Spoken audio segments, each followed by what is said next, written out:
किसी भी fighter jet को लैंडिंग और टेक ऑफ के लिए 5 से 6,000 फीट का रनवे चाहिए होता है।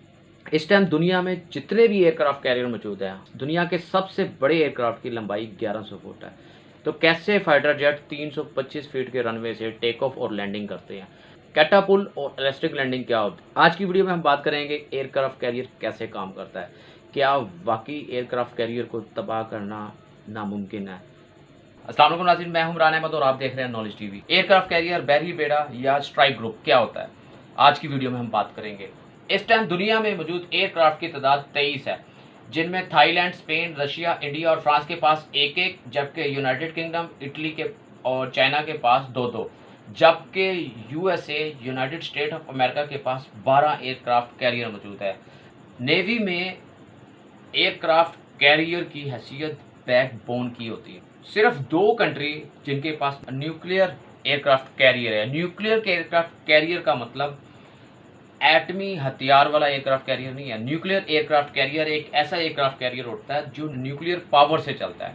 इसका न्यूक्लियर वेपन से कोई ताल्लुक नहीं होता, जो सिर्फ फ्रांस और यूएस के पास है। यूएस के पास 12 एयरक्राफ्ट कैरियर हैं, उसमें 10 एटमी एयरक्राफ्ट कैरियर जो बगैर फ्यूल के 25 साल तक चल सकते हैं, जिनको निमिस क्लास कहा जाता है। इनको सुपर एयरक्राफ्ट कैरियर भी कहा जाता है। यूएस का दावा है कि इनको सिंक करना यानी कि तबाह करना, डिस्ट्रॉय करना तकरीबन नामुमकिन है। यह है निमिस क्लास सुपर कैरियर, यूएस का एटमी सुपर कैरियर, जिसकी प्राइस $8.5 बिलियन है। अगर पाकिस्तानी इसको करेंसी में बनाए तो शायद मैं बोल ना पाऊँ, मैं लिख देता हूँ, आप इसको बना लीजिएगा कि कितने हज़ार अरब रुपए बनते हैं। इसमें 6,000 बंदों की गुंजाइश होती है और 90 एयरक्राफ्ट ये कैरी कर सकता है। ये एयरक्राफ्ट कैरियर है जिनके दम पर यूएस, चाइना और रशिया को आंखें दिखाता है। इस निमिस एयरक्राफ्ट की कैरियर की जो लंबाई वो 1100 फीट होती है। इसमें 1100 में से ये 325 फुट का जो टेक ऑफ का एरिया होता है। बाकी जितना भी ये एरिया आप जहाँ पे जहाज़ खड़े हुए देखते हैं, इनको हैंगर कहते हैं। यहाँ पे जहाज़ खड़े रहते हैं। एयरक्राफ्ट कैरियर में जहाज़ जितने भी होते हैं वो खड़े होते हैं, उनको हैंग कर दिया जाता है। हैंगर इसलिए कहते हैं इनको, आप देखेंगे ये रस्सियों के साथ, बेल्ट के साथ इनको बांधा हुआ है, क्योंकि इसने समुद्र में तैरना होता है, तो इसलिए ये हिलता जुलता रहता है। इनको जो भी फाइटर जेट वगैरह, जितने भी हॉक्स या फाइटर जेट, इलेक्ट्रिक वारफेयर के जहाज़ या हेलीपैड वगैरह, हेलीकॉप्टर वगैरह जो भी होते हैं, उनको हैंग करके बांध के उनको खड़ा किया जाता है। इसके अलावा ये जो ऊपर आप जो देख रहे हैं, जिसको डेक कहते हैं, जिसके ऊपर ये जितने भी फाइटर जेट खड़े हुए हैं, इसके अलावा इसके नीचे भी एक हैंगर एरिया होता है। ये लिफ्ट आपको एक छोटी सी नजर आएगी, यहाँ लिफ्ट से फाइटर जेट नीचे चले जाते हैं, जिनका ऊपर काम नहीं होता, जिनकी ज़रूरत नहीं होती, वो नीचे चले जाते हैं और उनको नीचे पार्क कर दिया जाता है। जैसे आपने देखा होगा कि शॉपिंग सेंटर में, शॉपिंग मॉल में पार्किंग होती है नीचे बेसमेंट में, वैसे इसकी भी नीचे पार्किंग होती है। इसमें एक एयरक्राफ्ट कैरियर में जो होते हैं 90 एयरक्राफ्ट कैरियर ज़रूरत के मुताबिक ले जाए जाते हैं, जिसमें आप हेलीकॉप्टर भी ले जा सकते हैं। एवॉक्स क्या होता है? एवॉक्स होता है कि जो ये रडार का होता है, यानी इसको उड़ा दिया जाता है। ये समुद्र में दूर तक की निगरानी करके आता है 360 डिग्री के ऊपर।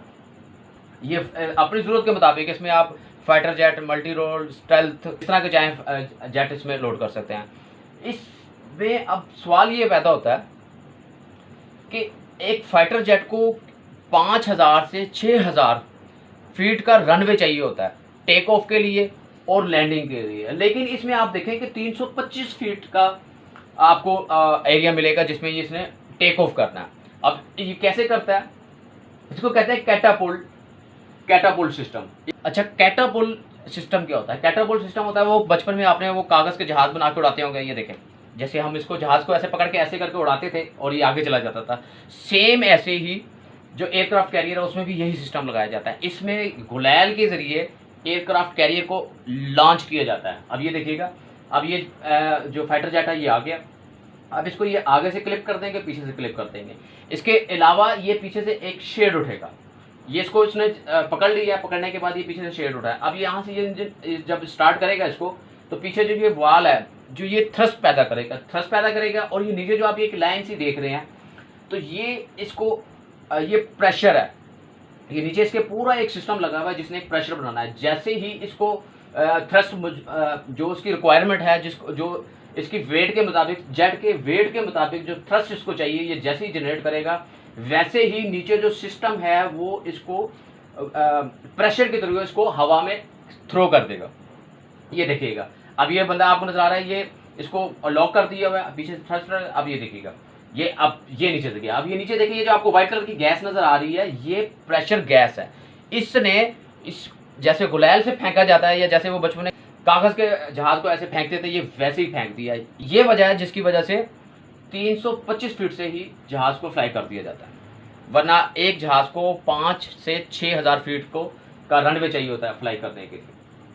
और अगर आप देखें कि जहाज को उतारा कैसे जाता है, जब जहाज ने लैंड करना है तो आपने देखा होगा कि जहाज लैंड करता है तो एकदम नहीं रुक जाता, उसको काफ़ी लंबा जो होता है रास्ता चाहिए होता है, रनवे चाहिए होता है, जहाँ पे आस्ता आस्ता जाके वो रुकता है। लेकिन यहाँ पे जगह भी आप देखें तो बहुत थोड़ी सी है जिसके ऊपर ये रुक जाता है। वो कैसे रुकता है, इसको कहते हैं अरेस्टेड लैंडिंग। जैसे आप किसी चीज़ को पकड़ के रोक लेते हैं। अब देखिएगा, ये जो फाइटर जेट है ये आ रहा है, और ये आप गौर से देखें, ये रुक गया। ये क्यों रुक गया, इसको अरेस्ट कर लिया गया। ये देखें, आप डेक के ऊपर देखेंगे तो आपको ये 4 से 5 जो है रोप नजर आ रहे हैं, रस्सियाँ नजर आ रही हैं। अब ये जैसे ही इसको थोड़ा सा आगे कर लेते हैं। अब ये देखें, ये फाइटर जेट आ रहा है, अब इसके नीचे एक हुक बना हुआ है। अब जैसे ही इसने आना है इसके ऊपर, इस हुक को इसने रस्सी में फंसा लेना है। ये 4 रस्सियाँ हैं, 4 में से किसी भी रस्सी में फंसेगा और आगे जाके एकदम ये झटके से एक रुक जाएगा। इसको कहते हैं अरेस्टेड लैंडिंग, ठीक है। दूसरी एक अहम चीज़ ये है कि जो नेवी के जहाज़ होते हैं और जो एयरफोर्स के जहाज़ होते हैं, इनमें फ़र्क होता है, ठीक है। आम जहाज़ जो आप देखते हैं, फाइटर जेट जो उड़ रहे होते हैं, जो एयरफोर्स के जहाज़ होते हैं, उनमें ये हुक नहीं होता, उनके लोड के पावर का, कैपेसिटी का फ़र्क होता है। और सबसे अहम जो होता है वो ये होता है कि ये क्योंकि एयरक्राफ्ट कैरियर में जगह कम होती है, एयरक्राफ्ट कैरियर में जगह कम होती है, जगह का बहुत प्रॉब्लम होती है। इतनी जगह तंग होती है कि उनके सोने के लिए सिर्फ एक ऐसे छोटा सा कैबन सा, एक खाना सा बना होता है, जैसे ताबूत नहीं होता वैसे उनके लिए बना होता है, उसी में ये सोते हैं, उसी में सारा कुछ करते हैं। तो इनका जो एयरक्राफ्ट होते हैं, फाइटर जेट वगैरह होते हैं, ये अपने पर को ऐसे मोड़ लेते हैं। जो हेलीकॉप्टर भी होते हैं, उनके भी जो पर होते हैं, ये जो ब्लेड होते हैं, वो भी ऐसे फोल्ड हो जाते हैं और फिर इनको पार्क कर दिया जाता है समेट के ऐसे, जैसे वो बचपन में टॉयज होते हैं ना, जैसे ये है। अब इसको हम खोल के ऐसे इसको ऐसे कर देंगे, ठीक है, और ये एक छोटे से डब्बे में चला जाएगा। इसी तरीके से जो नेवी के जो फाइटर जेट होते हैं, उनके पर भी ऐसे बेंड हो जाते हैं, उनके जो हेलीकॉप्टर वगैरह होते हैं, उनके ब्लेड भी ऐसे बेंड हो जाते हैं। एक एयरक्राफ्ट कैरियर की जो प्राइस, जो मैन्युफैक्चरिंग का जो खर्चा, जो एक्सपेंसेस हैं, या जो प्राइस है इसकी, एयरक्राफ्ट कैरियर की बात कर रहा हूँ, $8.5 बिलियन है। और ये इसके बीच में 90 जो जहाज़ होते हैं उनकी कैपेसिटी होती है, और 6,000 वर्कर या एम्प्लाई या पर्सन इसमें मौजूद होते हैं। अब बताएं कि $8.5 मिलियन इसकी वैल्यू होगी, उसके बाद जो 90 एयरक्राफ्ट मौजूद हैं उनकी क्या वैल्यू होगी, हम अंदाज़ा भी नहीं लगा सकते। तो इसकी सिक्योरिटी का बंदोबस्त क्या होता है, ये जो एयरक्राफ्ट कैरियर है, इसकी सिक्योरिटी, इसका डिफेंस सिस्टम, उसके बारे में हम बात करेंगे। क्यों यूएस कहता है, अमेरिका कहता है कि इसको कोई तबाह नहीं कर सकता, और हम बताएंगे कि इसको तबाह भी किया जा सकता है और कैसे किया जा सकता है। अब ये जो एयरक्राफ्ट कैरियर है, इसके जो सिस्टम है वो मैं आपको बताता हूँ। अच्छा, इसकी जो स्पीड है वो 58 किलोमीटर पर आवर है। ये स्पीड 58 किलोमीटर है। जैसे आप गाड़ियों की देखेंगे तो आपको बहुत कम लगेगी, लेकिन समुद्र में ये बहुत ज़्यादा स्पीड होती है और ये बहुत ज़्यादा काउंट करता है। और इसमें अगर सेंसर की बात की जाए तो सर्च रडार जो है वो SP-48 सिस्टम मौजूद है। दुश्मन से महफूज करने के लिए RIM-7 Sea Sparrow anti aircraft, anti missile weapon system मौजूद है, जो इसकी तरफ आते हुए किसी भी मिसाइल और एयरक्राफ्ट को तबाह करने की सलाहियत रखता है। इसके अलावा RIM-116 rolling air frame missile मौजूद है, जो लाइट वेट और इंफ्रारेड है, सरफेस टू एयर मिसाइल को तबाह करने की सलाहियत रखता है। इसके अलावा इसमें CIWS डिफेंस सिस्टम मौजूद है, जो आने वाले किसी भी मिसाइल को डिटेक्ट करता है और उसको तबाह करने की सलाहियत रखता है। 76 mm की कैनन मौजूद है, जो 120 राउंड पर मिनट में निकालती है। 20 mm सीवेज, जो 4500 राउंड पर मिनट निकालती है, किसी भी मिसाइल या एयरक्राफ्ट को तबाह करने के लिए काफी है। अच्छा, इसकी मालियत तो मैंने आपको बता दी, इसकी अहमियत और इसकी मालियत। इस जितने भी इक्विपमेंट मैंने बताए हैं वो इसको एक महदूद हद तक महफूज रख सकते हैं, लेकिन इसको air to air, surface to surface और अंडरग्राउंड, यानी कि समुंदर के अंदर से भी, साइलेंट किलर आबदोज से भी इसको खतरा होता है। तो इसको महफूज बनाने के लिए ये कभी भी अकेला ट्रैवल नहीं करता, ये कभी अकेला नहीं चलता। क्यों? क्योंकि इसमें जितने भी जहाज़ खड़े हैं वो कुछ नहीं कर सकते, वो तो खड़े हैं, वो तो अपने आप को ऐसे करके सो रहे हैं, उनके पर भी बंद है, सारा कुछ बंद है। तो इसकी हिफाजत की जिम्मेदारी के लिए इसके साथ एक स्ट्राइक ग्रुप चलता है।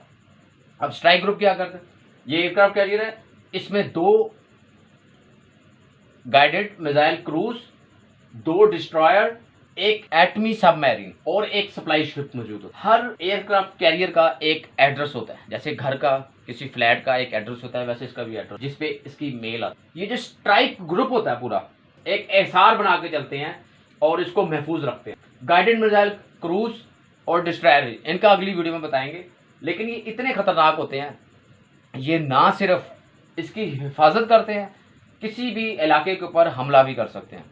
जिसमें अब ये स्ट्राइक ग्रुप में जितना असला बारूद और जितना कुछ मौजूद होता है, इसके बिहाफ पर जितनी टेक्नोलॉजी इसमें इस्तेमाल की गई है, और आप सोचें कि ये जहाज़ आज से 40 साल पहले बनाए गए हैं, जो एटमी पावर से चलते हैं, जो बगैर किसी ईंधन के 25 साल तक लगातार चलता है।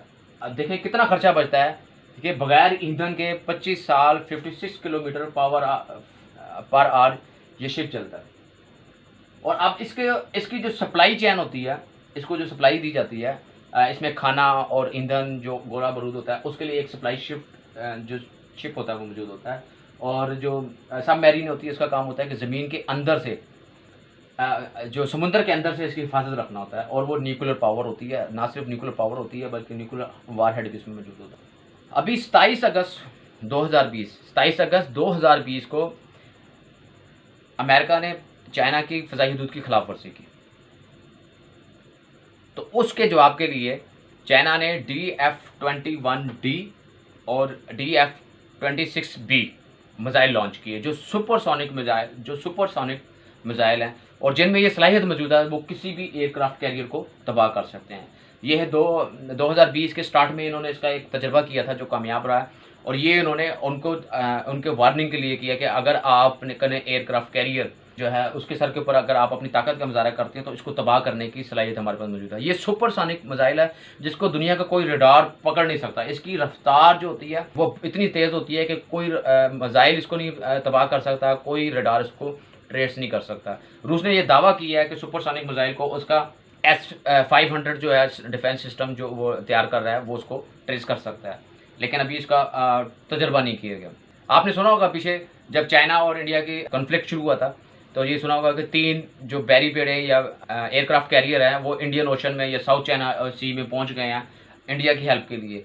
तो उसका जवाब के लिए इन्होंने ये DF-21 और DF-26 जो है वो लॉन्च किया कि एयरक्राफ्ट कैरियर को हम तबाह कर सकते हैं। तो नाज़रीन, ये एयरक्राफ्ट कैरियर है जिसके बारे में आपको बता दीजिए कि एटमी पावर से चलता है, बगैर फ्यूल के 25 साल तक चल सकता है, और 40 साल पहले अमेरिका ने इसको बनाया और सुपर कैरियर के तौर पे कहता है। अमेरिका का ये दावा है कि इसको दुनिया की कोई ताकत तबाह नहीं कर सकता, कोई सिस्टम, कोई मिसाइल इसको तरफ जो भी बढ़ेगा वो उसको रास्ते में ही तबाह करती जाएगा। इसका डिफेंस सिस्टम और इतना स्ट्रॉन्ग है कि इसको कोई तबाह नहीं कर सकता। चाइना ने यह दावा किया है कि वो इसको एक झटके में तबाह कर सकता है। उसने 2 जो DF-21 और 26 मिसाइल हैं वो छोड़े भी हैं अब USA को वार्निंग के तौर पर कि जिस एयरक्राफ्ट कैरियर के ऊपर आप मान करते हो उनको 5 मिनट में वो तबाह करते हैं। तो ये वो तरीका था जिसे 325 फुट के रनवे से अमेरिका अपने एयरक्राफ्ट कैरियर से हर किस्म के जहाज़, किसी किस्म के भी जहाज़ को उड़ा सकता है, जबकि दूसरे एयरक्राफ्ट कैरियर जो चाइना, इंडिया के पास मौजूद है उनमें ये सहूलत मौजूद नहीं है। इसलिए मखसूस जहाज़ ही उड़ा सकते हैं, और जो जहाज़ वो उड़ाते हैं वो